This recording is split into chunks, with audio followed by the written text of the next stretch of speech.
ओम शांति। सभी तरह के बंधनों से मुक्त आत्मा ही स्पिरिचुअलिटी के मार्ग पर तीव्रता से आगे बढ़ती है। रूहानियत का मार्ग तो है ही सब बंधनों को काटने के लिए, पर इस मार्ग पे चलने वाले भी यदि कुछ बंधनों में बंध जाएं तो उन्हें कौन मुक्त करेगा। स्वयं भगवान ही तो आए हैं सभी बंधनों से हमें पार ले जाने। जैसे और बंधन हैं, लेकिन एक बहुत ही पावरफुल बंधन है मोह का, आसक्तियों का। बहुत बड़ा टॉपिक है। एक माँ बच्चे को जन्म देती है, ब्लड कनेक्शन होने के कारण जन्म देते ही उससे बहुत प्यार हो जाता है, होना भी चाहिए। ये प्यार धीरे धीरे मोह में बदलता है, क्योंकि माँ का सारा समय बच्चे के लिए जाता है।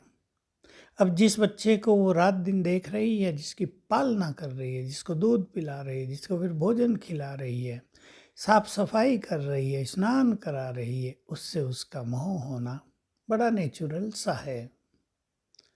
फिर ये मोह बंधन बन जाता है। बच्चे को कुछ हो गया, मन बहुत उधर चला जाता है, मेरे बच्चे को कुछ हो न जाए, फिर मेरापन बहुत बढ़ जाता है। और किसी को 2-3-4 बच्चे हो जाएं और जल्दी जल्दी हो जाएं, मान लो 4 बच्चे हैं और एक 1.5 साल के अंतर से हो गए, तो उस माँ के लिए तो उनको संभालना भी एक बहुत बड़ा बंधन हो जाता है। उसका अपना जीवन अपने लिए तो रहता भी नहीं। वैसे भी किसी माँ का जीवन अपने लिए नहीं होता, वो बच्चों के लिए ही होता है। तो आसक्तियाँ हो ही जाती हैं और ये कहीं कहीं बहुत बड़े बंधन बन जाते हैं। आप सब ने देखा होगा, बच्चे बड़े हो जाते हैं, माँ ईश्वरीय पथ पर चलना चाहती है, बच्चे चलने नहीं देते। माँ चाहती है वो भिन्न भिन्न तरह की भक्ति करे, बच्चे करने नहीं देते। माँ चाहती है उसका भोजन खान पान रहन सहन पवित्र हो, श्रेष्ठ आचरण वाला हो, बच्चे रहने नहीं देते। तो एक अधीनता हो जाती है, एक बहुत बड़ा बंधन बन जाता है। और ऐसे ही बहुत चीज़ों में आसक्तियाँ, वो भी बंधन होता है। हम जिस कमरे में रहते हैं उस कमरे से मोह, जिस बिस्तर पर सोते हैं उस बिस्तर से मोह, घड़ी बहुत सुंदर पहनते हैं उस घड़ी में हमारी आसक्ति, कपड़े जूते चप्पल बहुत सुंदर हैं उनमें हमारी आसक्ति। बाबा तो कहा करते हैं, कईयों ने बड़े बड़े बंधन बड़े बड़ी आसक्तियाँ तो छोड़ दी, लेकिन मिट्टी के बर्तनों से आसक्ति रह जाती है। अर्थात बड़ी बड़ी चीज़ों से मुक्त हो गए, लेकिन छोटी छोटी चीज़ों से बड़ी आसक्ति हो जाती है।